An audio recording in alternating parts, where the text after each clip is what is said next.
ನಮಸ್ಕಾರ ವೀಕ್ಷಕರೇ, DMSಗೆ ಸ್ವಾಗತ. ನಾನು ನಜರ್ ಅಹಮದ್ ಚೋರಗಸ್ತಿ.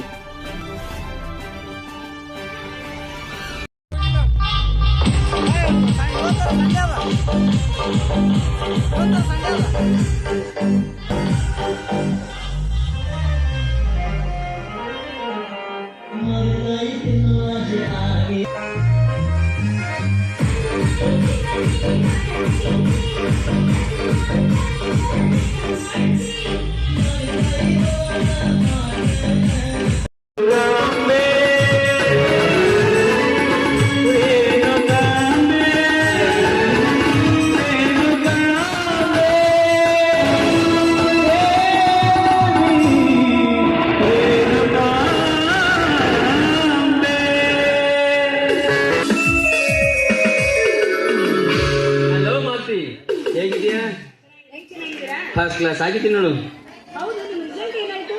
ನಾನು ಈ ಸಲ ಡಿಸ್ಟಿಂಕ್ಷನ್ ಅಲ್ಲಿ ಪಾಸ್ ಆಗಿದ್ದೀನಿ. ಮತ್ತೆ ನೀನು? ನಾನು ಕೂಡ ಫಸ್ಟ್ ಕ್ಲಾಸ್ ನಲ್ಲಿ ಪಾಸ್ ಆಗಿದ್ದೀನಿ. ಹೌದಾ? ಮತ್ತೆ ಫಸ್ಟ್ ಕ್ಲಾಸ್ ಅಲ್ಲಿ ಪಾಸ್ ಆಗಿದ್ದಕ್ಕೆ ಸ್ವೀಟ್ ಕೊಡೋದಿಲ್ವಾ? ಊರಿಗೆ ಹೋದ್ಮೇಲೆ ಕೊಡ್ತೀನಿ. ಹೌದು, ನೀವು ಪಾಸ್ ಆಗಿದ್ರಲ್ಲ, ನೀವು ಕೊಡೋದಿಲ್ವೇನು? ಅರೆ, ನನ್ನ ಸ್ವೀಟ್ ಹಾರ್ಟ್ ಹತ್ರ ಇನ್ನೊಂದು ರಿಕ್ವೆಸ್ಟ್ ಏನಿಲ್ಲ. ಇದೀಗ ನಾವು ಮಗುವನ್ನ ಮಾಲ್ತಿಗೆ ದಾನ ಮಾಡಿರೋ ವಿಷಯ ನನ್ನ ನಿಮ್ಮ ಹೊರತಾಗಿ ಮತ್ತೊಬ್ಬರಿಗೆ ಬೇರೆ ಗೊತ್ತಾಗಬಾರ್ದು. ಅಕಸ್ಮಾತ್ ನೀವೇನಾದ್ರೂ ನನ್ನ ತಮ್ಮ ರವಿ ಎದುರಿನಲ್ಲಾಗ್ಲಿ ಇಲ್ಲ ಅವನ ಹೆಂಡತಿ ಮಾಲ್ತಿ ಎದುರಿನಲ್ಲಾಗ್ಲಿ ನಿಮಗೆ ನನ್ನ ನಾಳೆ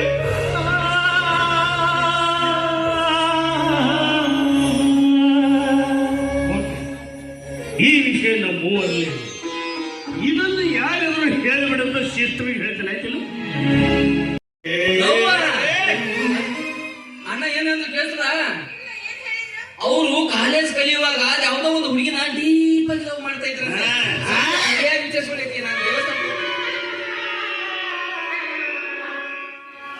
ಎಲ್ಲರೂ ಡೀಸೆಲ್ ಹಾಕಿ ಸಿಮೆಂಟ್ ಹಾಕಿ ಪೆಟ್ರೋಲ್ ಹಾಕಿ ಬೆಂಕಿ ಹಚ್ಚಿದ್ರಿ, ಮಗ ತಣ್ಣೀರ್ ಹಾಕಿ ಬೆಂಕಿ ಹಚ್ಚಿಬಿಟ್ಟು ಹೆಣ್ಮಕ್ಳಿಗೆ ಇಷ್ಟು ಗೊತ್ತಾದ್ರೆ ಸಾಕಲ್ಲ, ಕುದುರೆ ಕಿವಿಯಾಗಿ ಬೆಂಕಿ ಹಾಕಿದಂಗ ಆಗತ್ತ. ಬರ್ಬಾರ್ದನ್ನಲ್ಲ ಹಂಗಲ್ಲಪ್ಪ, ರಾಜಕಾರಣಿ ಒಳಗೆ ಮೆರೆದ ಮನುಷ್ಯ ಹೌದಲ್ಲ.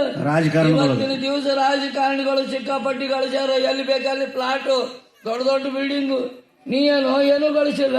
ಅಲ್ಲ, ಈ ರೋಡಿಂದ ಯಾವುದು ಕಮಿಷನ್ ಸಿಕ್ಕಿಲ್ಲ. ಸೌಲಭ್ಯಗಳನ್ನ ನಮ್ಮ ಊರಿನ ಬಡ ರೈತರಿಗೆ ಕೊಡಿಸಿ ಅವ್ರ ಜೀವನ ಉದ್ಧಾರ ಮಾಡಬೇಕನ್ನೋ ಸದುದ್ದೇಶದಿಂದನೇ ಹೊರತು ರೈತರ ತಲೆ ಮೇಲೆ ಹೊಡೆದು ಆ ಸೌಲಭ್ಯಗಳನ್ನ ನಾನು ತಿಂದು ನಾನು ದೊಡ್ಡವನಾಗಬೇಕು ಅನ್ನೋ ದುರಾಸೆಯಿಂದ ಅಲ್ಲ. ಹೋಗ್ಲಿ, ರಾಜಕೀಯದ ಬಗ್ಗೆ ಇಷ್ಟೆಲ್ಲ ಮಾತಾಡ್ತಿರಲಿ, ಈಗಿನ ಸರ್ಕಾರ ಹೆಂಗ ಹೊಂಟೈತಿ ಹೇಳ್ರಿ ನೋಡೋಣ. ಉದಾಹರಣೆಗೆ ಒಂದು ಮಾತು ಹೇಳ್ತೀನಿ ಕೇಳು. 3 ದೋಸ್ತರಿದ್ರಂತ. ಒಬ್ಬ ಕುಡ್ಡ, ಕುಂಟ, ಮೂಕ. ಈ 3 ಒಳಗ ಕುಡ್ಡಂದ ಒಬ್ಬವನ್ನ ಮದುವೆ ಆಗಿತ್ತಂತ. ಕುಡ್ಡನಿ ಹೇಳ್ತೀನಿ ಕುಂಟಿ ಕೆಡಿಸಿದ್ನಂತ. ಇದನ್ನ ಬಾಯಿ ಎಲ್ಲಾರ್ದು ಮೂಕು ನೋಡಿದ್ದ. ಮೂಕ ತಡ್ಕೊಳ್ಳಾರ್ದು ಕೇಳ್ಬೇಕಂತನ ಬಾಯಿನ ಇಲ್ಲ.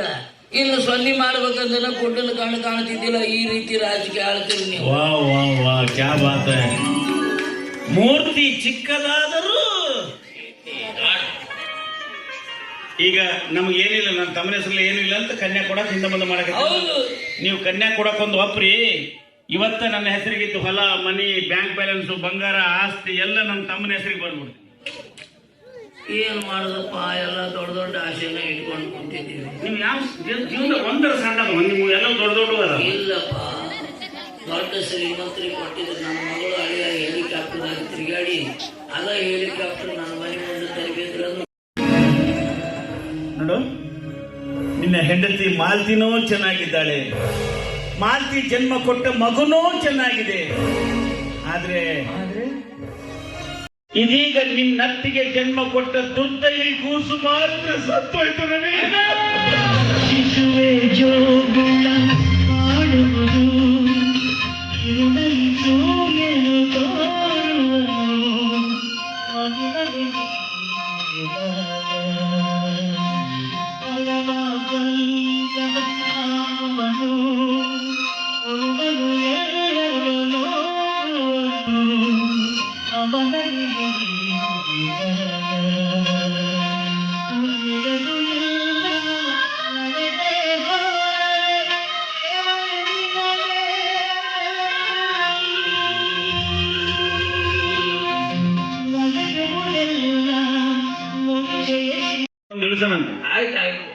ಮದುವೆ ಒಪ್ಪಿಗೆ ಆಯ್ತಲ್ಲ? ಮದುವೆ ಮಾತುಕತೆ ಅಂತ ಮುಗಿಸಿದ್ರಿ, ಸಕ್ಕರೆ ಬೆರೆಸಿದ ಹಾಲಾದ್ರೂ ಕುಡಿದು